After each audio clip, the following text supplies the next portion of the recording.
Shalom saudara, pernah kan membayangkan berpergian ke suatu tempat yang asing tanpa membawa smartphone? Hal ini mungkin menakutkan bagi sebagian dari kita. Ini menunjukkan betapa teknologi tidak dapat terlepas dari kehidupan manusia. Sehari-hari teknologi membantu hidup kita menjadi lebih baik, lebih mudah dan lebih efisien. Dari alarm yang membangunkan kita di pagi hari, informasi perkiraan cuaca hari ini, mana rute tercepat ke kantor, jumlah langkah kita setiap hari, hingga memberikan rekomendasi tempat makan yang terbaik. Sebenarnya, sumber teknologi itu dari mana? Mari kita lihat apa yang dikatakan Alkitab. Kitab Kejadian pertama-tama memperkenalkan Allah sebagai Allah pencipta dan manusia adalah salah satu dari ciptaannya. Uniknya, manusia dibentuk menurut gambar dan rupa Allah pencipta itu sendiri.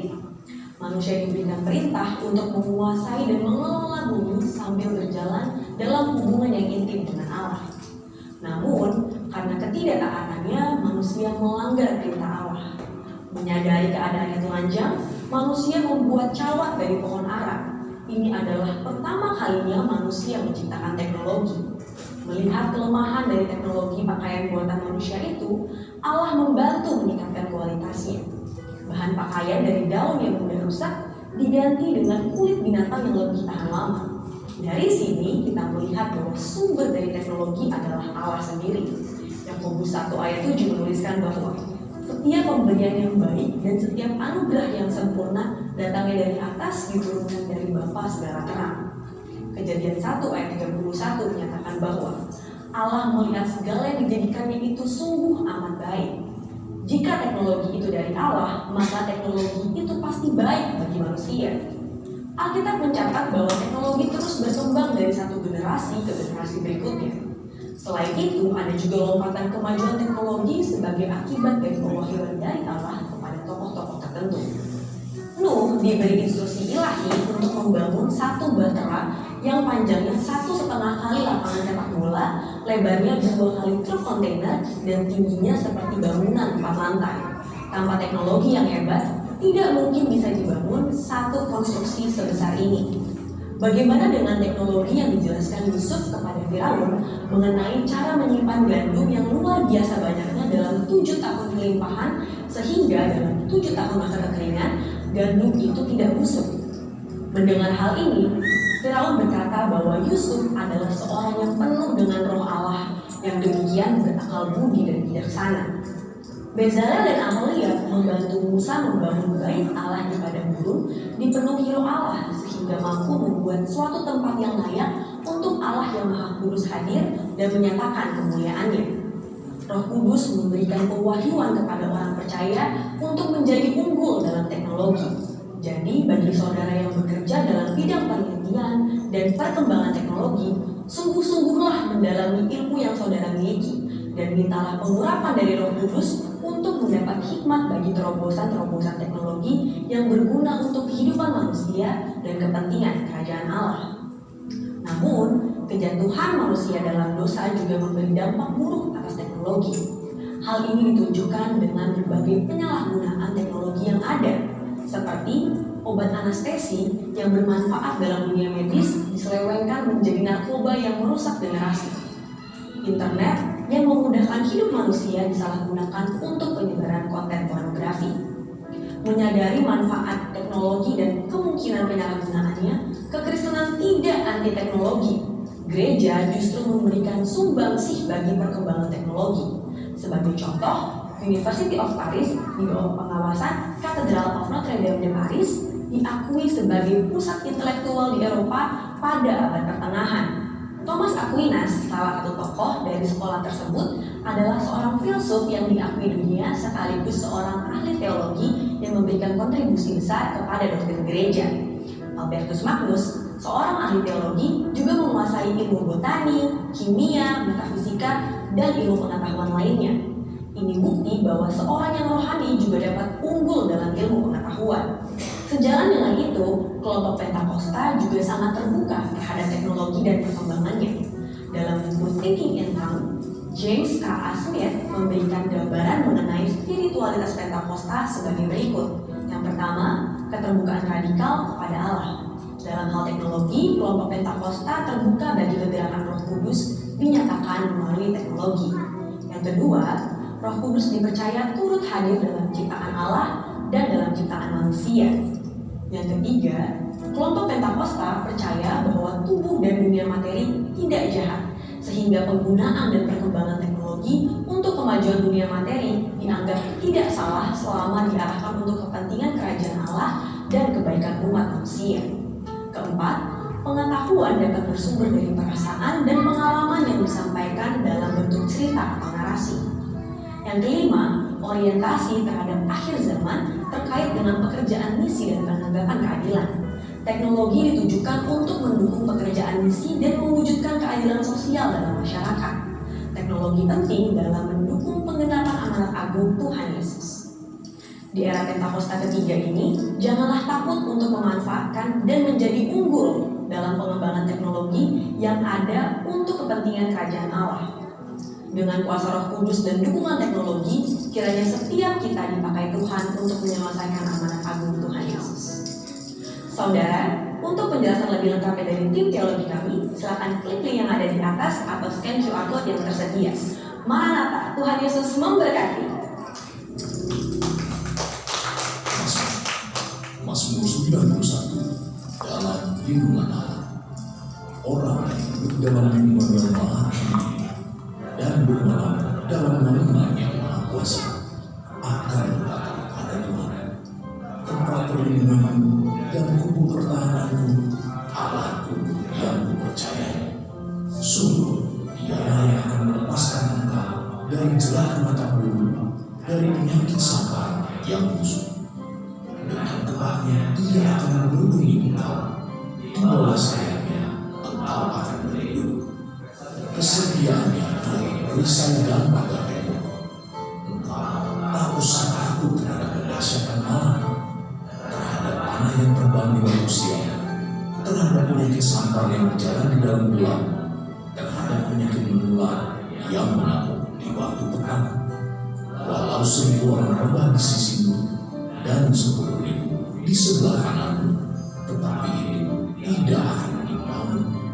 Engkau hanya menontonnya dengan matamu sendiri dan melihat pembalasan terhadap orang-orang fasik. Sebab Tuhan ialah tempat perlindunganmu, yang Maha Tinggi telah Kau buat tempat pertemuanmu. Malapetaka tidak akan menimpa kamu, dan ular tidak akan mendekat kepada kemahmu. Sebab malaikat-malaikatnya akan diperintahkannya kepadamu untuk menjaga engkau di segala jalanmu. Mereka akan menatang engkau di atas tangannya, supaya kakimu jangan teratuk kepada batu. Singa dan ulat telur akan kau lampaui. Engkau akan menginjak anak singa dan ular naga. Sungguh hatinya melekat kepadamu, maka aku akan melindunginya. Aku akan membentenginya, sebab Ia mengenal namaku. Bila Ia berseru kepadaku, aku akan menjawab. Aku akan menyertai dia dalam kesesakan. Aku akan membuktikannya dan memuliakannya. Dengan panjang umur akan kuperlihatkan dia, dan akan kuperlihatkan kepadanya keselamatan daripada. Dan tepuk tangan yang meriah untuk Tuhan. Dan kemudian Bapak Ibu semuanya, ya, mari kita sama-sama memperkatakan 5 arti Pentakosta ketiga. 5 arti Pentakosta ketiga. 1. Pentakosta ketiga adalah pencurahan Roh Kudus yang dahsyat di zaman ini, melebihi yang terjadi di Efesus. 2. Pentakosta ketiga akan mengakibatkan penuraian jiwa yang terbesar dan yang terakhir sebelum Tuhan Yesus datang kembali. 3. Pentakosta ketiga akan membangkitkan generasi Yeremia, yaitu anak-anak muda yang dipenuhi Roh Kudus, cinta mati-matian kepada Tuhan Yesus, tidak kompromi terhadap dosa, dan akan bergerak untuk memenangkan jiwa. 4. Pentakosta ketiga lahir di Indonesia dan bergerak ke bangsa-bangsa. Gerakan ini dari timur ke barat dan akan kembali ke Yerusalem. 5. Pentakosta ketiga akan memberikan kuasa untuk menyelesaikan amanat agung, dan setelah itu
pagi dan sore. Di pagi hari ada jam 8 pagi dan kemudian sore ada jam 5 setiap hari Minggu. Kemudian di jam 10 ada ibadah sekolah minggu. Jadi bagi Bapak Ibu, Opa Oma yang mempunyai anak-anak ataupun yang mempunyai cucu boleh mengantarkan anak-anaknya atau cucunya untuk bergabung dengan kami di tempat ini, karena kita mau mengajari anak-anak ini sejak dini untuk mendengarkan firman Tuhan dan melakukan apa yang menjadi maunya Tuhan. Dan kemudian ibadah UMAS ada di tanggal 20 ya, 20 bulan Maret di minggu ketiga ya, di minggu ketiga di jam 5 sore. Jadi bagi oma-opa yang mau bergabung boleh datang bersama-sama dengan kami untuk beribadah kepada Tuhan. Haleluya. Dan kemudian di hari Selasa ada rumah doa Bapak Ibu, dimulai jam 7 malam. Jadi kita boleh bersama-sama di sana, kita boleh sharing bersama, kesaksian bersama bagaimana kebaikan Tuhan dalam kehidupan kita. Amin. Oke. Mari kita sama-sama bangkit berdiri sambil mengundang Bapak Ibu semuanya bangkit berdiri. Kita mau membawa persembahan kita kepada Tuhan. Mari kita angkat persembahan kita. Bapa, kami bersyukur buat setiap kasih-Mu. Dan saat ini kami mau membawa setiap persembahan kami di hadapan Tuhan. Engkau memberkati setiap persembahan kami, dan biar Engkau yang melihat ketulusan hati kami memberi padamu ya Tuhan. Engkau memberkati setiap pekerjaan tangan kami, usaha kami, biar Engkau yang memberkati berlipat kali ganda, bahkan di luar pikiran kami pun Tuhan akan memberkati dan memberikan kepada kami. Ini iman percaya kami ya Tuhan, berkati setiap kami dalam nama Tuhan Yesus. Haleluya. Amin. Kita ada kotak persembahan, ada di tengah, ada di kiri, dan ada di kanan. Haleluya. Bapak Ibu dipersilakan untuk duduk kembali.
sebagian dari firman-Mu, pakai hamba-Mu yang bukan siapa-siapa ini Tuhan. Sampaikan isi hati-Mu buat setiap kami, pribadi lepas pribadi, bahkan keluarga lepas keluarga. Kami percaya firman-Mu akan merema di setiap kami.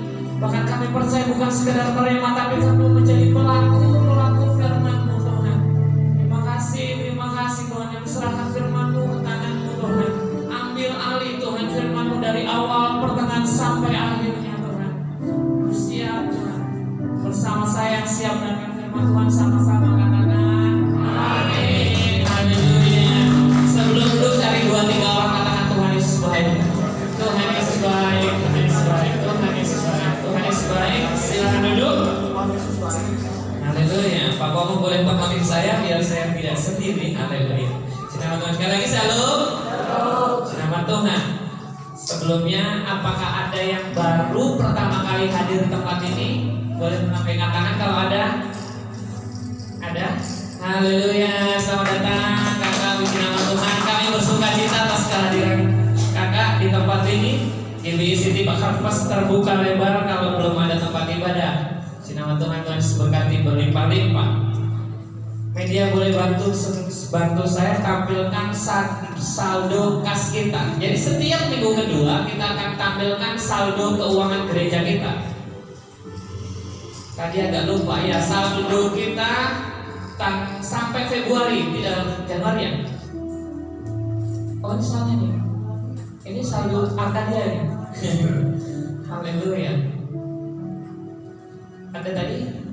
Siap. Puji nama Tuhan. Per sampai bulan Februari, akhir Februari, saldo awal kita 89 sekian. Penerimaan itu dari persembahan Bapak Ibu, dan pengeluaran itu ada beberapa pengeluaran, yaitu beberapa pengeluaran buat backup musik. Pokoknya ada pengeluaran. Nanti kalau pengen detail ada, bisa bendahara bisa tampilkan. Jadi setiap minggu kedua kas kita akan ditampilkan. Kalau tidak ditampilkan boleh diingatkan. Mungkin lupa, kayak tadi lupa, mungkin bisa mengingatkan saya atau siapapun atau tim bendahara saldo kita, karena ini sama-sama ini uang Tuhan, uang kita semua. Amin.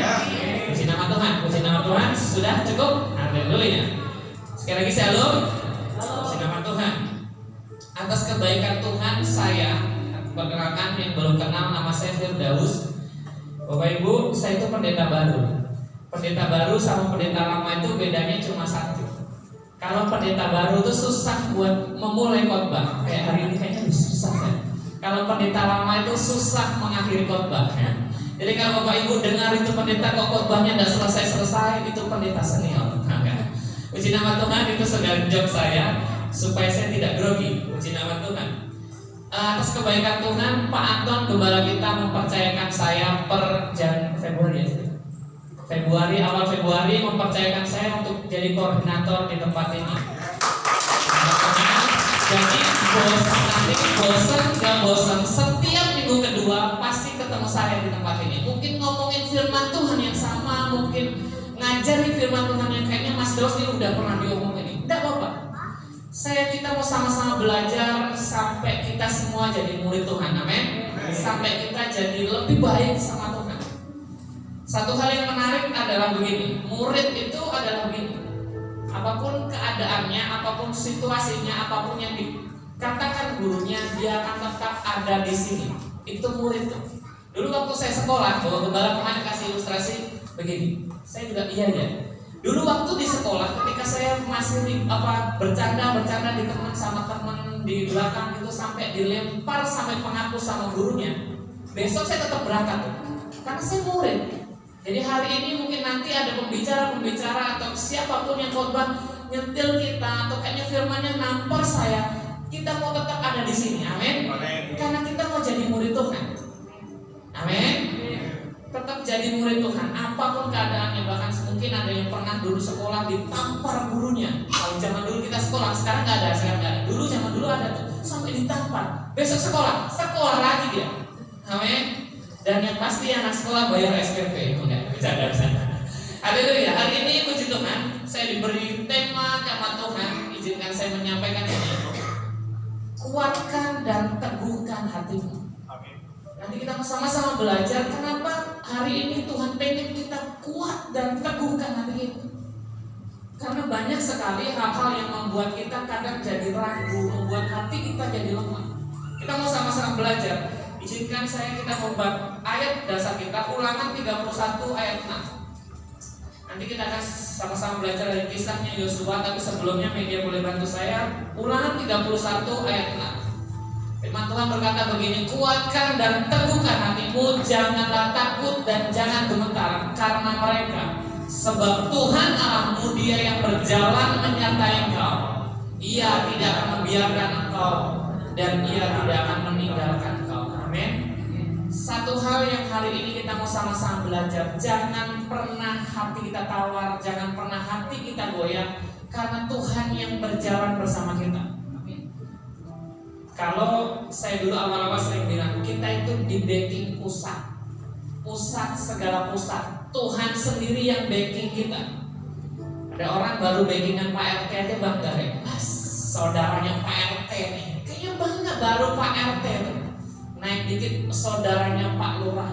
Hari ini informasi pentingnya kita di backing Tuhan. Tuhan yang berjalan bersama kita, menyertai kita. Amin. Makanya kita tidak boleh takut, tidak boleh gentar, karena Tuhan sendiri yang backing hidup kita. Kita mau sama-sama belajar dari kisah Yosua. Berulang kali Tuhan berkata sama Yosua sebelum Yosua diutus, kuatkan dan teguhkan hatimu. Yosua 1 ayat 1 sampai 9. Kita mau sama-sama baca bersama-sama. Kita mau sama-sama belajar dari firman Tuhan ini. Yang punya Alkitab boleh dibuka, atau kita mau sama media, dibantu media. Kita baca bersama-sama, nanti cukup 5. Yang perempuan baca ayat yang ganjil, yang laki-laki baca ayat yang genap. Amin. Yang perempuan baca ayat ganjil. Dalam berikutnya perintah Tuhan kepada Yosua untuk merebut tanah Kanaan. Ayat ganjil 3, 2, 1.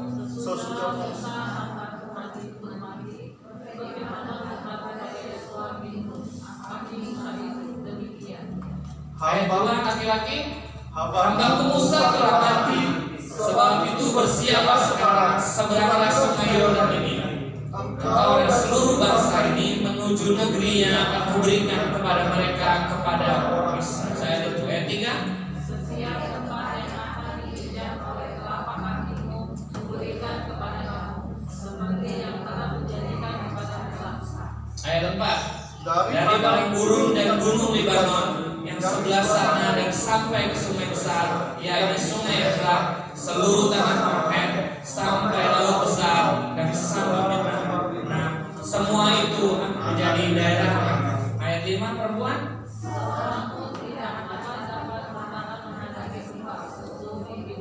Seperti aku menyertai Musa, demikianlah aku akan menyertai engkau.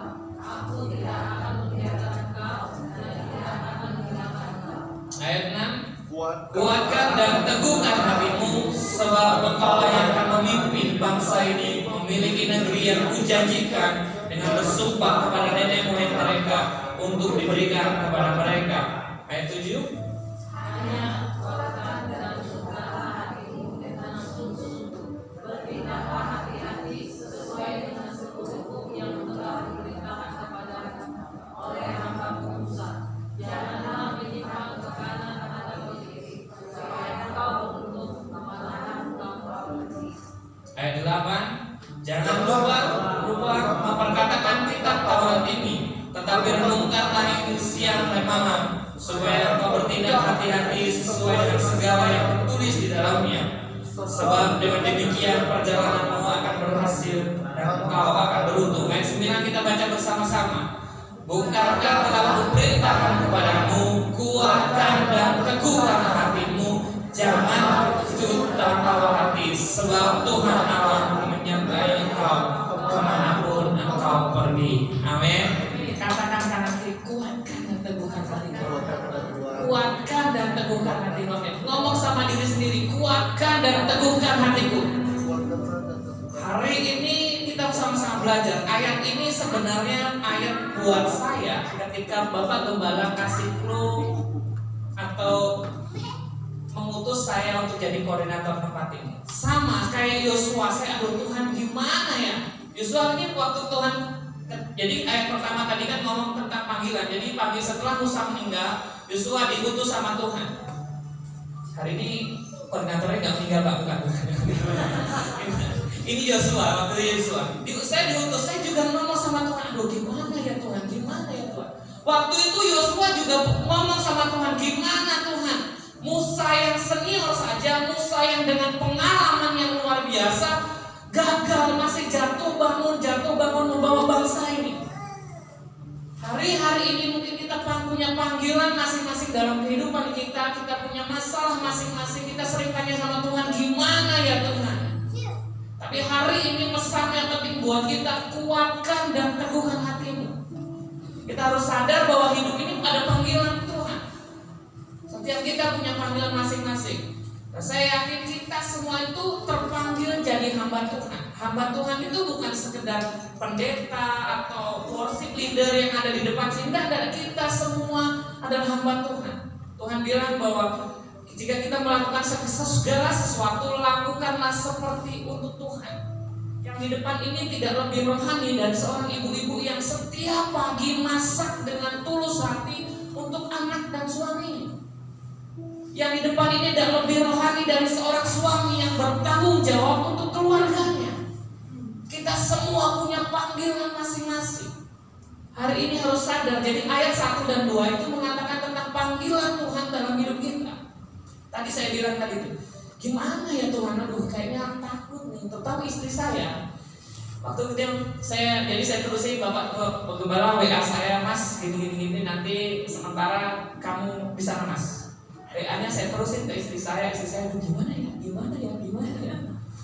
Kan dia tahu gitu, maksudnya oke. Tapi enggak, kita berjalan bersama Tuhan. Saya juga oke. Saya belajar dari Yosua, dia berjalan bersama Tuhan. Dan yang menarik ketika berjalan bersama Tuhan ada janji-janji Tuhan. Tadi saya mencatat ada lagi yang taat dalam panggilannya. Yosua taat. Hari ini saya ada di tempat ini karena saya taat kepada pemimpin saya. Setiap kita punya otoritas di atas kita, yang bekerja punya atasan, yang ada di organisasi punya pimpinan. Dan hari ini yang menarik adalah otoritas di atas kita, dan semua pasti percaya otoritas di atas kita adalah Tuhan Yesus. Amin. Hari ini kita bersama-sama belajar dari Yosua ini, anak muda yang punya segala hal ketakutan normal lah, takut menghadapi sesuatu yang sudah kita lihat. Kita sudah sama-sama jalan, dia sudah sama-sama jalan sama Musa. Dia melihat bangsa yang tegar tengkuk, bangsa yang ngeyel. Bapak Ibu bayangin, dalam perjalanan bangsa Israel 40 tahun di tengah padang gurun, ada tiang api dan tiang awan. Saya tanya, ada vendor AC mana yang bisa bikin dingin padang gurun waktu siang kalau bukan Tuhan? Vendor heater mana, pemanas ruangan mana yang bisa ngangetin padang gurun kalau bukan dari Tuhan? Kita nggak usah ngomong tentang AC dan dingin dan panas tadi itu. Air minum lah. Jutaan orang jalan dari Mesir ke bangsa Kanaan, lewatin padang gurun, air minum berapa puluh galon. Itu bukan soal galon, masih butuh dana untuk ngasih minum orang sebanyak itu. Kalau bukan Tuhan. Seringkali kita juga kadang sudah melihat mukjizat, sudah melihat perkara-perkara besar terjadi dalam hidup kita, tapi seringkali kita juga takut. Percayalah, hari ini kita ada di tempat ini, kita ada sampai tahun 2025 semua karena Tuhan. Sekarang sudah Maret tanggal 9. 2025 sudah dilewati 2 bulan 9 hari. Bukankah itu anugerah Tuhan? Kayaknya baru kemarin kita masih ingat tuh kembang apinya, kayaknya belum lama tuh. Libur Natal kayaknya belum, masih berasa. Ini udah mau libur Lebaran lagi. Semakin cepat hari-hari ini. Dan masalahnya mau semakin cepat juga datang silih berganti dalam hidup kita. Tapi hari ini pesan buat kita semua, tetap kuatkan dan teguhkan hati kita. Hidup dalam janji Tuhan. Boleh bukakan ayat 3, saya bacakan 3 sampai 5 ini tentang janji-janji Tuhan. janji Tuhan kepada Yosua. Ketika kita ada dalam panggilan dan setia dalam panggilan Tuhan, ada janji Tuhan buat setiap kita. Setiap tempat yang akan diinjak oleh telapak kakimu, ku berikan kepadamu setiap yang telah kujanjikan kepada Musa. Ayat 4. Dari padang gurun dan gunung Libanon, dari sebelah sana sampai ke sungai besar, yakni sungai Efrat, seluruh tanah Het sampai ke laut besar, sebelah matahari terbenam, semuanya akan menjadi daerah. Seorang pun tidak akan dapat bertahan menghadapi engkau seumur hidupmu. Seperti aku menyertai Musa, demikian aku akan menyertai engkau. Aku tidak akan membiarkan engkau, tidak akan meninggalkan. Itu janji Tuhan terhadap kita. Tuhan yang akan sertai kita sendiri, Tuhan yang backing kita. Makanya hari ini kita bersyukur jadi orang Kristen. Kita bukan cuma di backing Pak RT. Tadi saya bilang gitu, ada orang sombong aja, baru di backing Pak RT dia jadi sombong banget. Baru di backing Pak Lurah sombong. Kita di backing Tuhan. Harusnya kita lebih punya hati yang luar biasa. Amin. Di mana hidup kita harus siap terima janji-janji itu. Tadi stepnya adalah kita dengar panggilan Tuhan. Apa mau Tuhan dalam hidup kita? Setelah kita sadar tentang panggilan hidup kita, kita sadar bahwa Tuhan menjanjikan sesuatu sama seperti Yosua tadi dijanjikan sama Tuhan. Dan itu janji-janji berkat terhadap kita semua. Yang menarik adalah yang selanjutnya adalah hidup dalam tuntunan Tuhan. Hari-hari ini masalah tadi saya bilang kita punya cerita masing-masing. Yang muda di depan ini ada orang mungkin anak muda mainan masalah. Jangan kira yang muda juga punya masalah. Bahkan kita lihat, bahkan kita dengar banyak anak-anak muda menyelesaikan hidupnya dengan cara yang tidak layak. Karena masalahnya terlalu berat. Masalah itu berat adalah ketika masih dialami. Benar nggak sih? Masalah itu akan terasa berat kalau masih dialami dan baru dialami. Kalau masalah yang udah sering dialami mah udahlah kemana mah pasti lewat. Tapi kalau masalahnya baru kita alami, bahkan sedang kita alami, aduh rasanya Tuhan kayaknya seolah-olah dunia mau berakhir, besok gimana. Hari ini pesannya pagi ini, kuatkan dan teguhkan hati kita. Dulu saya pernah ngomong begini, percaya atau nggak percaya, iblis itu hanya mampu menyentuh pikiran kita. Tapi ketika pikiran kita sudah terambil sama iblis, kacau. Awalnya iblis mau mengganggu pikiran kita, nggak mungkin ditolong Tuhan lah, nggak mungkin. Yang awal kita juga mikir gimana. Tapi ketika pikiran kita sudah diambil iblis, kacau hidup kita. Makanya hari-hari ini saya belajar dari Ayub 5 ayat 8. Ketika Ayub ada dalam kondisi di mana titik terendah dalam hidupnya, yang dilakukan Ayub itu menarik buat saya. Bukakan Ayub 5 ayat 8. Tetapi aku akan mencari Allah, dan kepada Allah aku akan mengadukan perkara. Hari ini apapun masalah kita, apapun kondisi kita mau cari Tuhan.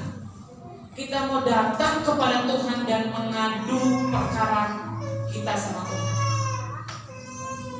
Kenapa saya itu sering ngadu sama Tuhan, sering cerita sama Tuhan. Bahkan ketika misalkan ini ada istri saya, jadi istri saya ada jadi contoh. Misalkan istri saya itu pengen sesuatu, saya cerita sama Tuhan, nanti tiba-tiba datang aja. Misalkan istri saya itu pengen makan bakso, pengen makan bakso. Kalau ini masa nggak ngadu sama Tuhan, emang langsung. Tapi misalkan pengen tas atau sepatu gitu, saya doa sama Tuhan, nanti tuh tiba-tiba ada yang beliin sepatu. Walaupun kayaknya waktunya nggak tuh. Harna suamimu ini hamba Tuhan, gitu. Bukan masalah dikasihnya, tapi memang kadang suka aja begitu. Tiba-tiba ada aja, kayaknya baru kita omongin gitu, ada aja yang kasih. Itu dari Tuhan. Cerita aja sama Tuhan. Kalau Tuhan udah cerita sama orang lain, pasti orang lain ini menggerakkan hati orang itu dong. Ini urusan dia sama Tuhan. Misalkan begini, saya sama Komeng,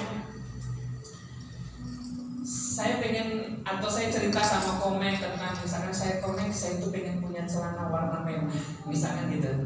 Saya ngomong sama Komeng slow aja responnya, karena memang ya mungkin urusanmu mas, itu urusanmu gitu. Tapi ketika suatu hari Tuhan ngomong sama Komeng, pergi ke pasar, kasih uangnya, dikasih berkat sama Tuhan, tiba-tiba merema di hatinya, suruh beliin saya celana warna merah. Ini contoh, besok jangan kok, saya nggak mungkin pakai celana merah. Ini contoh bicaranya. Tiba-tiba Tuhan gerakin Komeng buat sesuatu, pasti Komeng berangkat karena Komeng disuruh sama Tuhan. Ada sesuatu karena urusannya Komeng sama Tuhan. Makanya hari ini kita mau tetap cerita sama Tuhan, kita mau belajar sama seperti Ayub. Aku akan mengadukan perkaraku sama Tuhan. Kita ngomong aja sama Tuhan, biar Tuhan yang punya cara nolong kita. Dengan caranya Tuhan, pasti lebih keren. Tadi ngomong tentang sadar tentang panggilannya, tiba-tiba saya diingetin seorang tokoh di Alkitab namanya Yunus. Yunus ini disuruh Tuhan suruh pergi ke Niniwe. Akhirnya dia kayak ke Niniwe serem, tidak Tuhan. Dia akhirnya pergi ke Tarsis, dia beli tiket kapal. Singkat cerita, dari cerita itu saya menyimpulkan, ngikut Tuhan itu bayar harga. Tapi di luar Tuhan harganya jauh lebih mahal. Ngikut Tuhan bayar harga. Hari ini Bapak Ibu bayar harga, bangun pagi datang ke tempat ini bayar harga. Tapi di luar Tuhan jauh lebih mahal harga yang harus kita bayar. Dari kisah Yunus tadi tuh, kalau Yunus, saya mulai berandai-andai, kalau Yunus taat dari awal, dia dengar panggilan Tuhan dan pergi ke Niniwe, Yunus, saya yakin Yunus nggak perlu bayar tiket kapal dengan uang pribadinya. Yunus nggak perlu nginep 3 hari 3 malam di perut ikan. Karena menurut saya tidur di penginapan lebih enak daripada di perut ikan. Yunus itu keluar dari mulut ikan. Kalau keluarnya dari bawah selesai dia. Keluarnya dari mulut masih dimuntahkan. Alkitab mencatat dimuntahkan oleh ikan besar itu. Kalau keluarnya dari belakang selesai Yunus. Hari ini jangan sampai kita bayar harga seperti Yunus. Ngikut Tuhan memang bayar harga, tapi di luar Tuhan harganya jauh lebih mahal. Hari ini apapun kondisi kita, biar kita tetap kuat dan teguh, amin. Apapun kondisinya kita mau datang cari Tuhan seperti Ayub. Ayub dalam kondisi yang luar biasa, titik terendahnya. Semua anak-anaknya dipanggil Tuhan, harta bendanya habis, ditinggalkan 1 orang istrinya. Istrinya pun menghujat dia, udahlah, hujat Tuhan Allahmu. Kalau saya boleh doa, kalau saya jadi Ayub waktu itu saya juga doa sama Tuhan. Tuhan kenapa nggak ini aja yang diambil? Istrinya tadi gitu maksudnya. Anaknya diambil Tuhan, harta bendanya diambil Tuhan, disisakan 1 istrinya menghujat dia. Kalau saya jadi Ayub doa sama Tuhan, si yang ini aja yang diambil, yang lain jangan. Kan gitu kan? Nah gimana udah ditinggalin 1, bukannya jadi penolong, malah jadi penolong dalam hidupnya. Tapi kita mau belajar dari Ayub, dia mencari Allah dan kepada Allah aku akan mengadukan perkaraku. Hari ini kita sama-sama belajar. Pertama, kuatkan dan teguhkan hatimu. Amin. Bilang kan akhirnya, kuatkan dan teguhkan hatimu. Izinkan bukakan saya Wahyu 3 ayat 10. Dimana kita mau tetap menjadi panggilan Tuhan. Wahyu 3 ayat 10. Karena engkau menuruti firman-Ku untuk tekun menantikan aku, maka aku pun melindungi engkau dari hari pencobaan yang akan datang dari seluruh dunia untuk mencobai mereka dan diam di bumi. Hari ini pesan Tuhan supaya kita menuruti firman Tuhan dan tekun menantikan janji Tuhan. Karena Tuhan sendiri yang akan melindungi kita. Hari-hari ini, nanti minggu ketiga Bapak Gembala akan khotbah tentang misi, tentang bahkan ada hal-hal ini. Tapi izinkan saya menyaksikan betapa Tuhan mengubah pola pikir saya. Sebagai orang Kristen yang jadi perdebatan dari dulu sampai sekarang dan masih sering digoreng ke sana ke sini. Dan menurut saya bukan tentang ajarannya, tapi memang orangnya aja yang gitu, yaitu tentang perpuluhan. Menurut saya cuma 2 hal, dan waktu itu saya juga ada di antara satunya. Orang yang tidak mau perpuluhan itu cuma 2 hal. Yang pertama takut kurang, yang kedua cinta uang. Sudahlah, cuma 2 ini. Kalau kita tidak perpuluhan cuma pasti aduh takut kurang. Gimana Tuhan ini aja buat nutupin kebutuhan kurang, gimana Tuhan kalau saya kembalikan perpuluhan? Kalau memang keadaannya nggak kurang, memang cinta uang aja orang ini. Dan saya waktu itu juga gitu, wah Tuhan takut kurang, Tuhan gimana Tuhan? Ini gaji segini nih, kalau saya cap ya nutupin kurang Tuhan. Suatu ketika Tuhan dengan halus ngomong sama saya begini. Suatu ketika waktu itu saya masih bolong-bolong perpuluhan, masih bolong-bolong lah, kadang perpuluhan, kadang enggak, kadang perpuluhan, kadang enggak. Tiba saatnya kayaknya Tuhan menggelitik hati saya untuk minta maaf, minta ampun sama Tuhan. Saya ngomong sama Tuhan, Tuhan, aduh ampun Tuhan, bulan ini saya lewat lagi tidak perpuluhan Tuhan. Terus Tuhan ngomong begini dalam hati saya, secara halus dan membuat saya gini, Mas, kemarin kamu tidak perpuluhan, iya, kurang nggak? Iya kurang, tetap kurang. Bukankah jauh lebih keren Mas, kamu tetap kurang dalam kondisi taat daripada tetap sama-sama kurang tapi tidak taat. Dan firman Tuhan, wah iya ya Tuhan, kan sama-sama kurang toh. Perjalanan hidup misalkan 3 bulan, misalkan 1 perpuluhan, 1 perpuluhan, kedua perpuluhan, ketiga minta ampun sama Tuhan saya. Kemarin nggak perpuluhan ya Mas? Iya. Kurang nggak? Kurang. Bukankah jauh keren hidupmu? Kamu dalam keadaan kurang tapi dalam kondisi kamu taat. Iya Tuhan, ampuni saya. Mulai saat itu kurang nggak kurang, saya mau kasih sama Tuhan. Bukan cuma sisakan, saya mau sisihkan. Dan janji Tuhan katakan dalam ayat 3, ujilah aku, firman Tuhan semesta alam. Wah, sampai hari ini kami boleh hidup, boleh ada sampai ini karena kasih karunia Tuhan. Haleluya. Komentarnya tidak ada, jangan kaget. Haleluya. Hari ini kita mau sama-sama belajar. Tadi itu kuatkan dan teguhkan hatimu. Ini kalau ada orang yang agak sedikit, ini ada serangan dari si setan. Ada serangan yang tidak suka. Tapi tidak ada, memang agak error itu. Kemarin juga pemain drumnya agak panik, angkat tangan, saya tidak memukul gitu. Haleluya, kita kembali sini. Bapak Ibu, pesannya hari ini, firman Tuhan yang singkat ini dalam menjadikan hidup kita kuat dan teguh dalam hati kita. Kita sadar tentang panggilan Tuhan, jalan sama Tuhan pasti aman. Percaya aja, bagian saya percaya aja. Nanti boleh datang ke saya kalau Bapak Ibu kita semua, Mas saya sudah taat, saya sudah ini, tapi hidup saya yuk datang sama saya sama-sama kita doa. Apa yang salah? Kita mau sama-sama tanya sama Tuhan, seperti Ayub tadi itu, mengadukan segala perkaranya. Amin. Puji nama Tuhan. Saya undang kita semua bangkit berdiri. Pemusik saya undang, kita mau sama-sama berdoa. Kita mau nyatakan kehidupan kita lewat pujian ini. Apapun yang terjadi dalam hidup ini, kami mau bilang kau begitu baik Tuhan.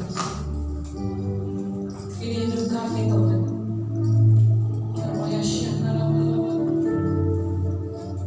Aku selesai memberitakan firman-Mu Tuhan. Dan Roh Kudus yang terus berkarya atas setiap kami Tuhan. Mantaikan firman-Mu buat setiap kami. Kami mau jadi pelaku-pelaku firman-Mu Tuhan. Kami mau menuruti firman-Mu dan kami mau tetap sabar menantikan janji-janji itu Tuhan. Apapun yang terjadi.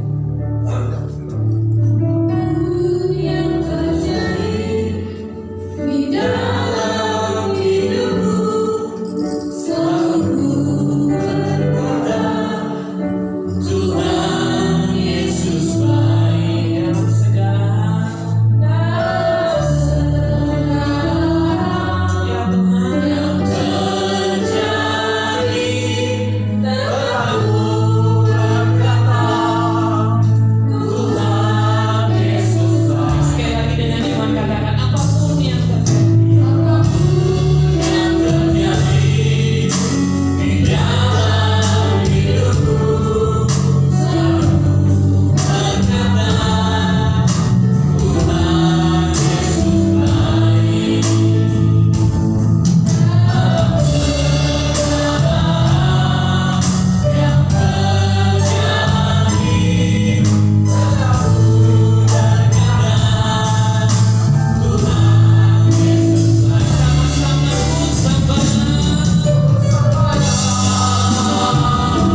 dalam menjalani hari-hari ini Tuhan. Kami mendengar panggilan Tuhan. Inilah doa kami, kita berdoa seperti Yabes berdoa.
Cintanya Tuhan Yesus, persekutuan yang manis dengan Roh Kudus menyertai kita dari pagi ini sampai selama-lamanya. Tuhan Yesus datang kali yang kedua. Yang sudah terima berkat sama-sama katakan amin. Tuhan Yesus berkati.